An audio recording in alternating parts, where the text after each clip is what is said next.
আসসালামু আলাইকুম। চ্যানেলের কৃষি সংবাদে সবাইকে আমন্ত্রণ জানাচ্ছি। আমি সোহেল ফয়সাল। এখনকার এই সংবাদ আয়োজনে একই সঙ্গে চ্যানেলের ইউটিউব চ্যানেলে এবং চ্যানেলের ওটিটি প্ল্যাটফর্ম আইস্ক্রিনে লাইভ স্ট্রিম হচ্ছে। ঝিনাইদহে আমন ধানের আন্তঃপরিচর্যা, বীজ উৎপাদন, সংরক্ষণ ও সরিষা চাষাবাদের কলাকৌশল বিষয়ে কৃষক প্রশিক্ষণ হয়েছে। ঝিনাইদহ জেলা কৃষি সম্প্রসারণ অধিদপ্তরের মিলনায়তনে এই প্রশিক্ষণের আয়োজন করে মাগুরার বিনা উপকেন্দ্র। প্রশিক্ষণে ঝিনাইদহের বিভিন্ন উপজেলার 50 জন কৃষককে আমন ধান ও সরিষা বিষয়ে প্রশিক্ষণ দেওয়া হয়। উপস্থিত ছিলেন ঝিনাইদহ কৃষি সম্প্রসারণ অধিদপ্তরের উপপরিচালক ষষ্ঠীচন্দ্র রায়, বিনা ময়মনসিংহের পরিচালক ডক্টর একরামুল হক ও জেলা প্রশিক্ষণ কর্মকর্তা মোশাররফ হোসেন। নরসিংদীতে শীতকালীন আগাম সবজির চারা উৎপাদন ও বিক্রি করে ব্যস্ত সময় পার করছেন কৃষক। তবে কয়েকদিনের অতিবৃষ্টির কারণে নষ্ট হয়ে গেছে অনেক বীজতলা। নরসিংদী থেকে সুমন রায়ের রিপোর্ট।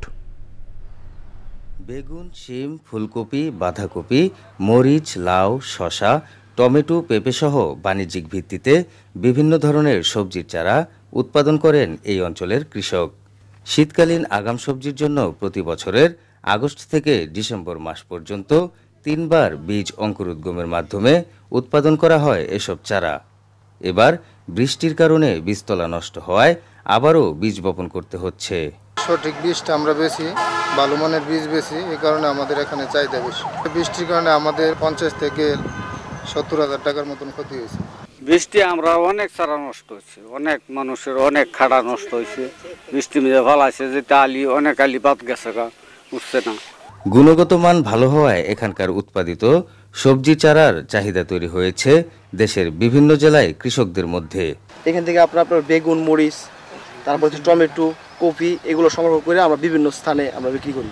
এখানকার চারাগুলো মান খুব ভালো। শীতকালীন আগাম সবজি বৃষ্টি নিয়ে লাগাইছি, বৃষ্টির কারণে মনে চারা নষ্ট হয়ে যায়, আবার মনে ধরো আবার লাগাইতে। সব ধরনের চারা পাওয়া যায় দেখে এই জায়গায় আসি আমরা সবসময়। কবি চারা নিয়ে লাগাইছিলাম, ক্ষতি হয়েছে, আবার নিয়ে লাগাইতে হইতেছে। চারা উৎপাদনে বীজের গুণগত মান নির্ণয়, পরিচর্যা ও বীজতলা তৈরিতে কৃষকদের বিভিন্ন কারিগরি প্রশিক্ষণ দিচ্ছে কৃষি বিভাগ।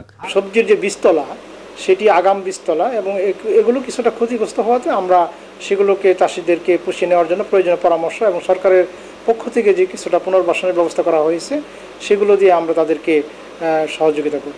এবছর নরসিংদীর বিভিন্ন উপজেলায় মোট 2220 হেক্টর জমিতে শীতকালীন আগাম সবজির বীজতলা তৈরি করা হয়েছে, যা লক্ষ্যমাত্রার তুলনায় 100 হেক্টর বেশি।